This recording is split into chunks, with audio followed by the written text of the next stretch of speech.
Shout out to my guy Caballo. Once again, it's the We Break Silence show. Each Charles, Pamela Osorio, Cash horse, Walker, right? Vanya. I think that means I don't have horse. my translator. I think that means horse. Mike Law, you Dominican. What does that mean? Hold on. He Colombian, ain't he, or something like that? He is Colombian. He's Colombian. Yeah, that's totally different. Oh, Dominican dialect is different. What are you talking about? I'm a Jamaican Latino. Oh my God. Gosh. We Break Silence show. E. Charles, Pamela Osorio, Cash Walker, Vanya. Mike Laurie's in the building. We have a special guest in the building. The Queen, Chaquanzha. What's up, Mama? Hello. Hello. Can we hear you? Can you hear me? Yes, I hear you. Yes. I hear you. What's up, Ma? How you doing? Oh, just quarantining. Yep. Thank you for coming on and checking in. Let us know what you've been going through, man. You know, we all quarantining right now. So what has your schedule been looking like? Has this slowed things down for you? Talk about it. Yes. So I don't even know how long it's been since I talked to y'all, but I'm gonna pick up from Q4 of 2019. So Okay. Q4 2019, I hit an all-time high in my life. I bought a home. I got a new car. I seen that. We had an awesome Congrats. party. Thank you. Yes, And girl. some of the Boys and Girls Clubs around Fairfield County had donated, and we shipped a ton of toys to Ghana. Did a Christmas toy party there with the Play and Learn Foundation, so that was great. Got back in January, and things kind of slowed down. That's really when it was the peak of it. And now I'm like, okay, I smashed all these goals in 2019, so let's get ready for 2020. Everybody's like 2020 vision, like what's gonna happen? We all had plans for 2020. Man, Like big Girl. I'll show y'all my board. I wrote everything out. Vision board popping. A vision board. Like I was ready. I'm like, Popping. I'm really about to hit the ground running again because I just smashed Q4 so well. But that didn't really happen. Amongst all the COVID-19 stuff, just some personal things happened which stifled me. So it's really been how to refocus and rebalance. And really with COVID, it's been a blessing in disguise. And I've heard a lot of people mention that lately, but for me, truly, it has been. I just never realized how much I'll set goals and smash them and never be satisfied. So in the midst of all of this, it was really, how do you slow down? Like, how do you be still? How do you be present? How do you enjoy like what's currently in front of you? I'm so used to being the person that's praying and being blessed, because trust me, it takes a lot to get some of the things that I have been blessed to get. correct. But I'm also used to like seeing it fast. So I think with this, it kind of humbled me to say, listen, it's my time. And my time is impeccable. So when I want you to have it, you will. Nice. And not only that, how do you help others in the midst of it? So really, with all this planning that I just showed y'all, I'm like, okay, there's certain things that are within my control that can still happen, but there's other things that can't. So being a mentor for students, you know, a lot of them are graduating this year. A lot of them are first year students in college. A lot of them have graduated college and they're coming out and they can't find jobs. So like, how do we boost them up? Because for me, planning stuff around dope, I just said, what can I do for the youth during this quarantine? Because we're so used to being hands-on and having the programs. And, you know, how do mentors really matter? What are we doing to help them through this? Because I've also seen a lot of them function poorly during this quarantine and social distancing. So just bigging them up. A lot of them that are high school seniors now, just shouting out what college they're going to or what their future plans are. We've been doing that. Just anything that they're doing in general, we've been trying to do that. But also keeping a focus on what we want to do. So a lot of people was like, throw 2020 away. Like, I'm over it. But I still think 2020 is a good year for a lot of people. You can still be very productive. Yes. Yes. I say Yes. that for a lot of reasons because I'm a big person in manifestation. So whatever I put out into the universe, I expect for it to come back to me. So if I say throw 2020 away, it's garbage, it's that, then that's just what it's going to be for the rest of the year. So for me, it's really been 2020 has had its rough start, but I can still finish strong because Absolutely. I know how strong I finished in Q4 of 2019. Yeah, and even if it is garbage, you really can still you have time to set in place, and get your pieces together for 2021. Then you got plenty of time to plan for next year. It's really true. Like everything that you put on your to-do list, and I'm big on setting dates. So I write down my goals, but I put a date next to it. And I'm a big note taker, so I'll do a lot of notes in my phone, and I'll just say, okay, what was I able to accomplish? What am I able to cross off? But I think in this moment right now with being present, I've been able to appreciate small wins better than anything. Nice. So focus usually on larger goals. That's just me as a person. But I think right now I've been able to really appreciate things at a smaller scale, which gets me to the larger scale. Okay, very nice. I know you mentioned, you said you guys are still you're still working with the kids and everything like that. Well, what are some of the ways that you're still reaching them throughout this thing? Like, how are some ways that you're still getting to the kids and making sure that you're making an impact? Well, I still text them. I'm on their social media. There was one girl, and she just like, 420, I'm about to get so high, I'm gonna just die. What? Yes, they're out of control. But see, I'm like big sister, so I'm like also a monitor. Like, no, you're not. Like, excuse me? I forgot you follow me up here. I forgot this. Checo. It's holding them accountable more than anything. But not judging them. It's meeting them where they are. Obviously, they're gonna do whatever they want to do. Yeah. But just somebody's watching. And sometimes it's not just me, it's other people. It's people that want to give you an opportunity. Employers. So yes, I had to let them know a lot of times in our programming and courses that I almost didn't get a job because of my social media posts. So they were able to pull tweets from 2013 for a job that I got in 2017. And it literally said, I'm going to beat her ass. Wow. And I'll explain why I said that. But I said it because I went to a predominantly white school and we had a lot of discrimination and she definitely needed some work. So I said it out of anger, but I didn't know that it would follow me into my professional career because they were able to go 7 years back. So when I'm on their social media, just monitoring them, making sure that they're not making mistakes because that could have jeopardized me professionally, financially, all these things. Is really just being that big sister, like don't make the mistake that I made because I was blessed to still get the opportunity, but some aren't, especially being minorities, we're really tossed up for a lot of things. I mean, some people look at my name and it's like, forget it. So at the end of the day, it's really just keeping track of them on that, but also making sure that they're there mentally. So we have one girl, she's a first year student at UConn, and she's like, I'm going through a lot, but I really want to apply to the scholarship. I need help writing it. So obviously we have a lot of time right now, or at least I do. So send over that resume, put it in a Google Doc, because I think she tried to send it to me and I don't know what.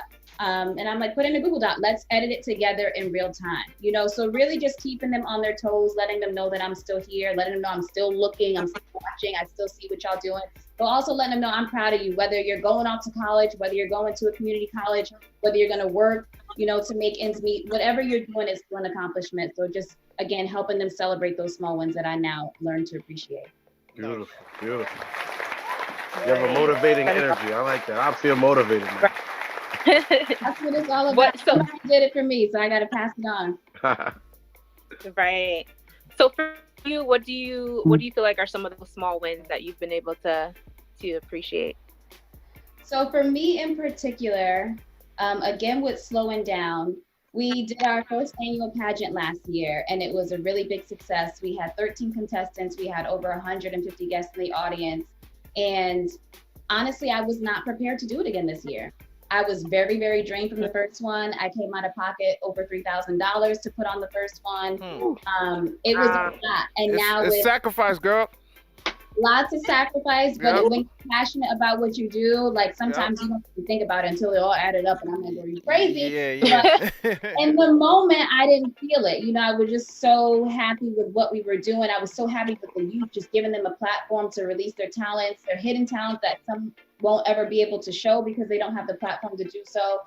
We gave away over 1,800 in cash prizes, so we did a lot for the youth, but it wasn't just, a regular pageant. So it was crowning kings and queens because I'm big on that. So anytime I come into contact with people, I address them as king and their first name or queen and your first name. And I just am very big on building royal youth. So with the pageant, it was more than just, you know, you showcase your talents, you tell us who you are. It's your poise, it's your stance, it's your eye contact, it's your pronunciation. You know, it's how you are able to be approachable once you go out in the real world to get a job. So I was really excited to do it again this year, but then there's some things that slowed me down after Q4, as I mentioned personally, that I'm like, if I don't get funding, I don't think I can come out of pocket and do this. So one of the small wins, COVID. COVID pushed it back. We were scheduled for May 16th. Yes, so Last half full. literally. So we were literally scheduled for May 16th. And as we were ready, you know, to pump it out, we had some contestants that already filled out their application. Me personally, I just wasn't ready to take on the task again. But I didn't have the guts to cancel it. And so I think that was a blessing in disguise from God, because he knew, you know, my dad had COVID and he's getting over it. So I really do take it seriously, and I don't make this a joke and matter. But there are some good things that come to light through this, and I didn't even recognize it. So I think one thing I should have really took heed to is don't care about what other people are going to say if you're not able to host it again. We called it an annual pageant. You know, sometimes we do things in spite of, but really we do things because it's like, what are they going to say if I don't do it? And I said I was going to do it. So for me, he was able to eradicate that. And we were looking to do it in November, but honestly, we might not even do it this year, just given what, you know, what's going on. So I definitely take that as a small win.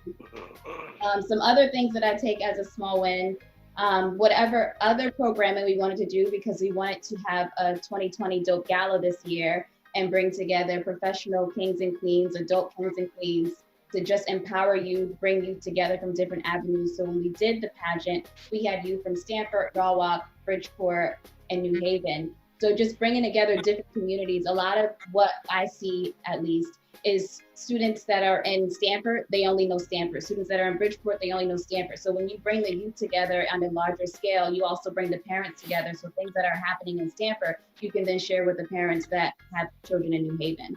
Having the Dope Gala, I was hoping to bring that together, to have like networking in the beginning, just to bring together Black professionals, those with kids, those who want to know how to get their kids more in tune with things that we don't usually expose them to. It's usually basketball, football, you know, just the normal things. How do we get them engaged with things that are outside of their reach?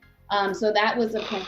And again, you know, it might not be able to happen. I don't foresee large gatherings happening, but now I have the willpower to really think things through for 2021, as y'all mentioned.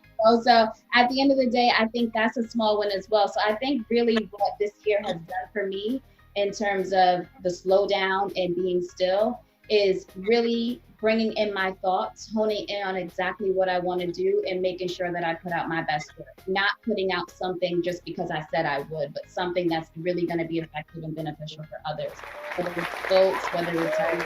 So I think my real takeaway and message from this is just be still, be present, make sure you always put out your best. Don't care what other people are telling you that you should do or what you said you were gonna do. Things happen and you're not able to do it, but I don't really believe in putting just anything out there. Nice. That's good. I wanna switch lanes with you real quick. You did have a big year though. I seen you had a big question being asked to you earlier this year. Woo! I did. Congratulations on that. Thank you so much. Yes. The video real good. Yeah, the video had me dying though, because you look like you were confused at first, like what is going on? Then you realized he was proposing to you. We were in Ghana. It was hot. It was day after New Year's. We've been partying all day, all night. That was the second spot we went to. It was after 1 o'clock in the morning. Wow. He had a hat on, y'all. He had a hat on. Okay. I was expecting some helicopter proposal, something on the beach. You hear that? You hear that, Cash? Take your hat off when it's your time. Hello. He told me, so right before he proposed, the song Assurance came on by DeVito. I don't know if y'all know that song. But basically, it's just assurance. I'm reassuring you that I'm going to be there. Yep. Yep. I looked at him, you know, just jokingly, like, I wonder where my insurance is at. So he Right said, on time. let's go get water. And normally, like, we go together, but I was just so over it. We were on top of this little rooftop thing, and I just wasn't walking down the stairs until it was time to go. So he went on his own, and I'm talking to his friend because the night before we were at a pool party and my phone fell in the pool. No way. I swear to God. And it wasn't working, it was all distorted. So his friend was acting like he was trying to help me fix it because we soaked it in rice. They took the screen off. It was literally a mess. So I just told him what it looked like. So his job was to distract me. So that's why it took so long for those of you who haven't seen the video. Yeah. It took a very long time for me to turn around, which is the joke. It's Yeah. like, girl, what are you looking for? I really didn't. Yeah, yeah. And then when I turn around, I'm like, whoa, I was not expecting this. Crazy. But whoop, this is beautiful. I'm not wearing it right now. But it was a beautiful moment. It definitely was. Congrats to That's you. nice. Follow-up question. This may be too soon. Are you guys planning the wedding? Will you guys get married in the States? Will you guys get married in Ghana? Let me know if I'm getting too personal. You don't have to answer. Not getting too personal. So we met in Ghana in 2011. We officially started dating in 2017 when I went back to Ghana for a mission trip. I went to the Ivory Coast first. That's when I came back from the Ivory Coast. I met you guys. Yes. And then I went into the short trip to Ghana while I was in the Ivory Coast. So when we did that, we were like, I don't know what's next. So we didn't know where it would go because I'm in the States, he's still in Ghana. We're traveling back and forth. And when he proposed, I'm like, well, it's safe to say that we should just get married in Ghana. We met in Ghana. Nice. You in Ghana, you proposed in Ghana, so we might as well just get married in Ghana. He's Nigerian, so we would have to fly his family in from Nigeria, and then I would have to fly my family from the States. But we're just really thinking something small and intimate. I'm not really for a big wedding. I'm not a fan of paying for people to watch me say I do. I'm not a fan of having a big party and being that later. Like, nah, when I have a dream house and all the other things that I want, fine. But right now, let's keep it small, intimate, let our families mingle because they don't really know each other just with the distance.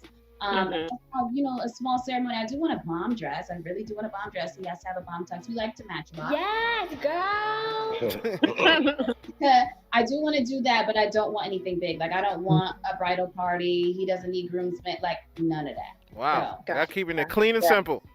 Clean and simple. That's just the way to go. I just, this is a test run because let's see how we do in 10 years. Where we at? Upgrade the rent. Let's do a real ceremony. You know what I'm saying? So I don't want to go all out. We still want to have kids. I want to start saving for that and just, put money in different places, investment properties and things like that. I just don't believe in spending a ton of money on, on a wedding. It's all right. Cash will pay the FCC. You good. How was Ghana? It was great. So I went there for the first time in 2011 to study abroad. Okay. Never thought that I would end up liking somebody because how would I be? I was 19 at the time. I'm 28. I'll be 29 this year. So I just thought I was going to study and that was it. And we made a connection and it was undeniable. But when I came back, I'm like, I'm not dating anybody from Africa. Like, we're not. I got a whole. They be scamming, yo. Y'all watch out for them Nigerians. They be scamming. Like, you can juju on me because how you get me back? But when I went back in 2017, we really just talked about it and we met up for the first time. And it had been like 5 years at the time since we saw each other. And it was like I never left. It really was. Yeah, it was weird. So he was like, let's make this work. I don't want to lose you again. I'm like, you didn't really lose me the first time. We wasn't really together.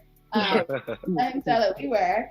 So when we started again, we hit it off well, and it's been a roller coaster. I don't recommend international relationships, long distance. Yeah, I was gonna ask you that. We actually had a topic about that.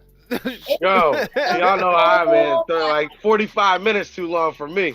No, it's literally like a whole different story. We're battling the distance, so it takes me a damn day to get to him. We're battling the time difference, so when I'm going to work, he's coming from work. Like, it's crazy. Wow. So it's only, so when we do set the clocks forward, so like in the fall, it's like 5 hours. Right now it's 4 hours. Okay. So, yeah, it does get difficult when we get busy, but we make it work. I just say, when you're ready, you just make it happen. But it's not been an easy ride. I can only imagine. Bless you guys. To be honest, it's not easy at all. Wow, Yeah. man. So what's any future plans for Dope? Expansion? Anything? What's your ultimate vision beyond where you're at now? So late last year, we released the Dope Resource Center, which we do want to build our first brick and mortar in Ghana. Wow. I'm not sure if y'all saw that. I manifested this back in 2018 or 2017 or 2018, where I'm like, ooh, I just want to build in Ghana. And I don't know what I wanted to do, but I just wrote it in my notes. I'm a big, like, I got so many notes. So I just wrote notes, what I wanted to look like, how many classrooms, if I wanted a theater, you know, do we want dorm style rooms? Do we want to house people? Do we want a kitchen? How does the outdoor amenities want to be, or how do we want that to be? And actually, Husband, he's like my foot soldier there. He found an architect. He literally put all my thoughts into a blueprint, and we ran with it. And I'll tell you right now, I was waking up like 3-4 o'clock in the morning because the time difference in Nigeria to like circle, change this, move that. How do we make more space for this? What size plot of land do we need for this? And it was difficult with just the connection, really not knowing him, not trying not to be too pushy on what I wanted. Just a whole lot of things came into play with that. But the sole purpose of the Resource Center is being able to connect students here with students there. Okay. And not only that, people that go on mission trips, so churches that take trips abroad, schools that study abroad. So me studying abroad, I went with the University of New Hampshire through the McNair program. So I was a student researcher through McNair. So I was able to study abroad. So connecting with universities who send their students abroad, they can use our facility. Mission churches use our facility. Bringing or being able to sponsor kids from the States or other parts of the world to bring over there to be with those students. So in it, we're trying to house everyone at the top layer. So it sleeps 40 is the current layout. So there's some single rooms, double, quadruples, there's lounges, there's classrooms, there's a cafeteria, which it could be a restaurant during the day, but eat-in for the residents up top whenever they're studying abroad or however long they stay. There's a gym, there's outdoor amenities like tennis, basketball, volleyball. Sound like a resort. So literally almost like a resort. So in talking to someone who wrote a proposal to take his students to Ghana, one of the main reasons why I got shot down the first time before it ended up getting approved is because a lot of the parents weren't a fan of not having a secluded place near a hospital. So with this, it would be totally gated in. A lot of places there do have security houses. So really just taking in all of the undertones of what people don't like, what they do like, and how we can make it profitable and sustainable on its own.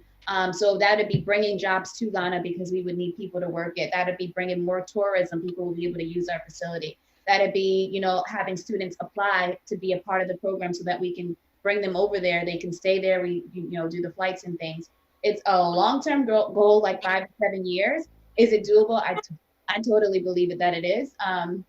Just going to take a lot of work. But again, right now with so much downtime, I'm really able to engage in the little minuscule things that I didn't necessarily have the time for before.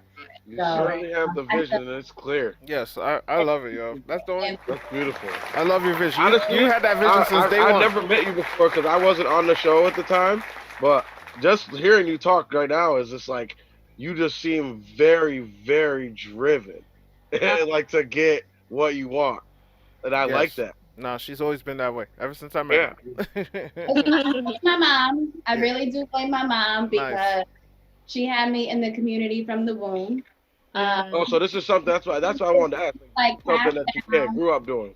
Grew up like literally giving back, and I really believe that you can't move forward without reaching back. No way that you get at the top and not sending the elevator back down. So like I said, just spending so much money that I didn't even realize I spent for the pageant alone just to see the smiles on the kids' faces, you know. It's a beautiful thing. Talk about it to today. So I think that really is what warms me and why I am so blessed, because certain things in my life, we don't have time for that, but I really can't make it up. I'm a witness of what he can do with just faith, honestly. Amen.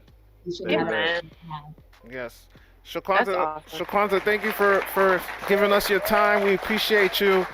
We love you. We love your vision. Good luck with everything. Good luck with Honestly, everything. Just posted on what you got going on. I'm very interested. I know. I love tuning into you guys. You guys catch me like every milestone. So Of course, of course. Yo, let me know what I can do to help if there's anything. I would love to help. Yes. if you want to be a mentor, if you want to check on our young kings, like I'm more hands off with them. I like when our guys interact and just rough them up or give them that tough love. I think nowadays our kings really have a tough time with being emotional. They don't know how to show that. Yeah. We had one breakdown in our crowning ceremony, and just he was so proud that he was able to complete something. And that was just a vulnerable side that we don't necessarily see because they think that they have to hold this tough persona to get girls, or that's just how masculinity is. So really just meeting them again where they are and being there for them and showing them that it's okay to not be okay. Like you don't have to be what society paints you to be. You're not a threat. You're a king. You're royal. You can do anything you set off to do. Yeah, I'm gonna wear my heart on my sleeve type of guy. Yeah, if you can do like that's literally all I want is people that are influential for the youth because they are our generation. So anything that we can invest in them, that's enough for me. Nice. I will reach out. Before we let you go, can you give the people your social media and all that, and dope social media as well, so we can follow you? Yes. So I'm Fancy Lady Q, and dope is stop_oppressing because it's don't oppress people, educate. That's our hashtag or whatever you want. I love it. I love it. But yeah, you can find us on social media there. My name is Chaquanzha. I'm literally the only one. So if you start typing my name, you can find me regardless. Well, I just found you. It's a very unique, very unique tag. Oh, no other. They literally try Google. It's just my mom. Wow. That's what's up, See, man. it's crazy. That's the only thing that makes me worried about having kids. I'm like, everybody's having kids. They're taking all the good names. What am I gonna do when I have a kid? Oh, you gotta make something up. You gotta So get. you got one of those fire names that like nobody else has. You got just let me call my mom and think about what she was thinking about when she thought about mine. Yeah, just throw one out. Throw one out, and if you don't want it, send it to me. Thank you so much, guys. I appreciate it. Thank you, Chaquanzha. Yes. Yes. Yes, we'll reach out. Have a good night. All right.